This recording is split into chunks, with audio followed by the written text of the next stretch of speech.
الحمد لله وحده والصلاة والسلام على من لا نبي بعده اما بعد فاعوذ بالله من الشیطان الرجیم بسم اللہ الرحمن الرحیم۔ آج کے اس درس میں ہم اعتکاف کے متعلق درس شروع کر رہے ہیں، جن میں اعتکاف کی فضیلت اور اس کے حقیقت اور معتکف کے لیے دستور العمل، اعتکاف کے اندر جو کوتاہیاں لوگ کرتے ہیں، اور آخر میں مسائل اعتکاف پر بات کریں گے۔ یہ چند دروس ہوں گے، توجہ سے اس کو سن لیا جائے۔ اعتکاف آخری عشرے میں شروع ہو جاتا ہے، 20ویں رمضان کے غروب آفتاب سے اس کا ٹائم ہے۔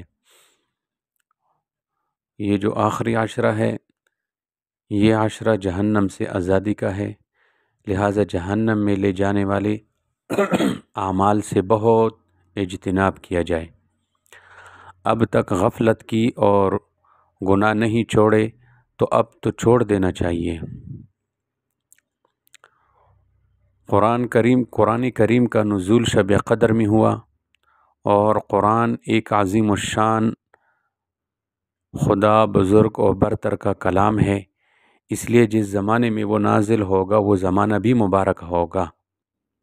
اور شب قدر جیسا کہ حدیث سے ثابت ہے، عموماً آخری عشرے میں ہوتی ہے، لہٰذا آخری عشرہ بقیہ دنوں عشروں سے ضرور افضل ہے۔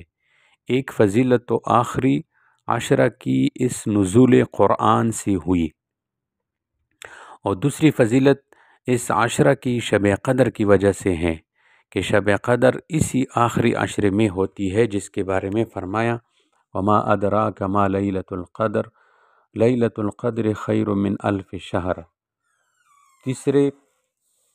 تیسری فضیلت اس عشرے کی یہ ہے کہ اس میں اعتکاف کی عبادت ہے۔ اب آخری عشرے کی کچھ اعمال ہیں۔ پہلا اعمال میں پہلے 2 عشروں کی بنسبت زیادہ محنت کرنا۔ سب سے پہلا کہ پہلے 2 عشروں میں جو عمل کی ہے، جو مجاہدہ کیا ہے، تو آخری عشر میں وہ اور زیادہ ہو جائے۔ حضور صلی اللہ علیہ وسلم کا معمول تھا کہ جب رمضان کا آخری عشرہ شروع ہوتا تو رات کا بہت حصہ جاگ کر گزارتے، اور اپنے گھر والوں کو بھی بیدار کرتے، اور عبادت میں خوب محنت کرتے اور کمر کس لیتے۔ حضرت عائشہ صدیقہ رضی اللہ تعالیٰ عنہ فرماتی ہے کہ حضور اکرم صلی اللہ علیہ وسلم آخری عشرے میں جتنی محنت کرتے تھے اور دنوں میں اتنی محنت نہیں کرتے تھے۔ تو سب سے پہلا عمل کہ پہلے 2 عشروں کی بنسبت آخری عشرے میں محنت کی مقدار کو بڑھانا، اور دوسرا عمل جو ہے اعتکاف کا ہے، جس کے متعلق ہم بات شروع کر رہے ہیں۔ سب سے پہلے اعتکاف کی حقیقت کو سمجھنا چاہیے۔ اس میں 3 باتیں ہیں حقیقت اعتکاف میں۔ ایک تو شب قدر کا حصول ہے، اور نمبر 2 خلوت کا فائدہ، اور تیسرا ترک کلام، فضول باتیں وغیرہ اس کے وہ جو ہے چھوٹ جاتی ہے۔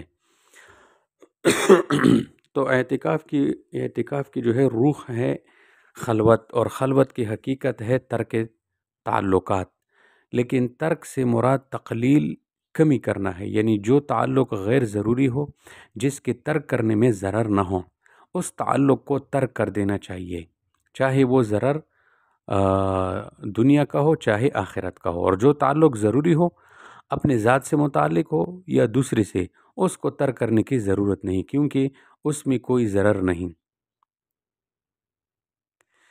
اچھا، تو اعتکاف کی جو ہے روح وہ خلوت۔ حدیث میں ہے کہ من حسن اسلام المرء ترکہ ما لا یعنی، جب ترک ما لا یعنی حسن اسلام ہے تو ما لا یعنی ضرور مخل اسلام ہوگا۔ اس شخص کی ایک فضول یعنی جو جملہ ہوتا ہے انسان کا، اور جو فضول باتیں ہوتی ہے تو بعض دفعہ جو ہے اسلام کی رونق کو، اسلام کی زینت کو، اسلام کی نور کو برباد کر دیتا ہے۔ باہر کے اعتکاف کے اندر جو ہے یہ فوائد ہے کہ بندہ کیا ہو جاتا ہے، اس کو خلوت کا موقع مل جاتا ہے، اور خلوت کی حقیقت ترک تعلق ہے۔ ترک تعلق سے کیا ہو جاتا ہے، یہ فضول ما لا یعنی جو اسلام کی جس کو چھوڑنا اسلام کی حسن ہے، ما لا یعنی چھوڑنا، تو یہ اس چیز سے حاصل ہو جاتی ہے۔ تجربہ کر لو، صرف خلوت اور ترک کلام پر اگر اکتفا کر لیا جائے اور گناہوں کو بھی ترک کر دیا جائے تو انشاءاللہ نسبت باطنی حاصل ہو جائے گی، چاہے ذکر بہت ہی کم ہو، اور اگر ذکر خوب ہو مگر خلوت اور تقلیل کلام نہیں تو نسبت باطنی کبھی حاصل نہیں ہو سکتی۔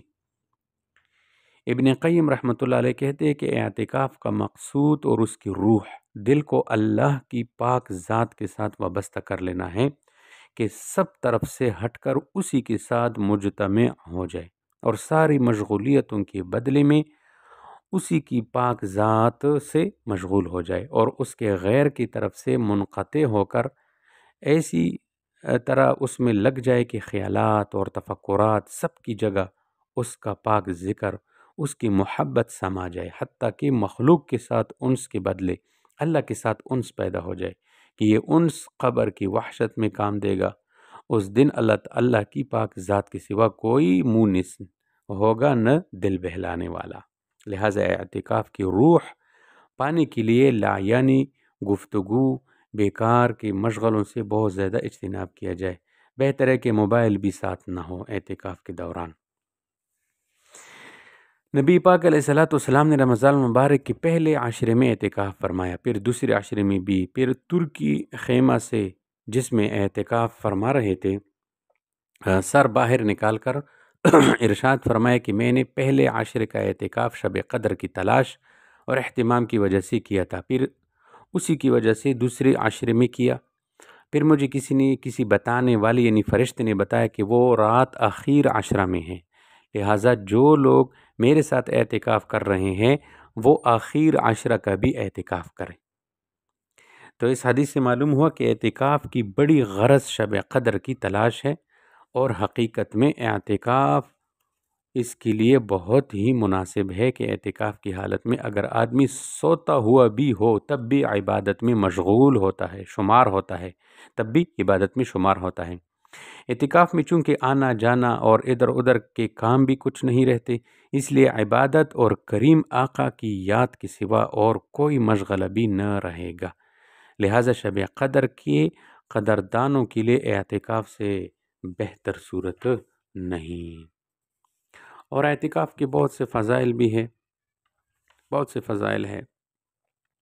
رمضان کے آخری عشرے کا اعتکاف سب سے بڑی فضیلت دیکھو کہ رمضان کے آخری عشرے کا اعتکاف حضور صلی اللہ علیہ وسلم کے ساری زندگی کا عمل اور آپ علیہ السلام کی ازواج مطہرات کا معمول تھا، تو کتنی زبردست سنت پر عمل ہو رہا ہے، اور اس عمل کی وجہ سے کتنی بڑی جو ہے ثواب کا مستحق بنے گا۔ آج بھی جو اس کا اہتمام کرے گا 2 حج اور 2 عمروں کے برابر ثواب پائے گا، یہ حدیث میں آتا ہے۔ ایک حدیث میں آتے تمام گناہوں سے بچ جائے گا، اور وہ تمام اچھے کام جو اعتکاف کی وجہ سے نہیں کر پا رہے ہیں، جیسے جنازے میں جانا، مریض کی عیادت کرنا، اس کا ایسی ہی بدلہ پائے گا جیسے نیکی کرنے والے کو دیا جاتا ہے۔ ایک حدیث میں ایک دن کے اعتکاف کی وجہ سے جہنم اور معتکف کے درمیان 3 خندقوں کا فاصلہ ہو جائے گا۔ ایک خندق کا فاصلہ اتنا ہے جتنا آسمان اور زمین کے درمیان۔ مزید یہ کہ اللہ کے دربار کی حاضری، مناجات، ذکر، تلاوت، تہجد کے لیے یکسوئی حاصل ہوگی، اور سونا جاگنا سب عبادت میں شامل ہوگا، شب قدر سے محرومی نہیں ہوگی۔ عورتوں کے لیے اعتکاف مردوں کی بنسبت زیادہ آسان ہے کہ گھر میں بیٹھے بیٹھے گھر کے لڑکیوں سے کام لیتی رہے اور مفت کا ثواب بھی حاصل کرتی رہے، اس لیے کہ اللہ کی رحمتیں بہت ہے، کوئی لینے والا تو ہو۔ معتکف کی مثال اس شخص کی سی ہے جو کسی کی چوکھٹ پر جا کر بیٹھ جائے کہ جب تک میری حاجت پوری نہیں ہوگی میں یہاں سے نہیں جاؤں گا۔ جیسے ایک شاعر لکھتے ہیں، نکل جائے دم تیرے قدموں کی نیچے، یہی دل کی حسرت یہی آرزو ہے۔ انشاءاللہ اعتکاف کے متعلق دوسرے درس میں پھر معتکف کے لیے کچھ دستور العمل وہ جو ہے ذکر کریں گے، اور اعتکاف کے متعلق کچھ اور باتیں ہیں وہ بھی انشاءاللہ دوسرے دروس میں کریں گے۔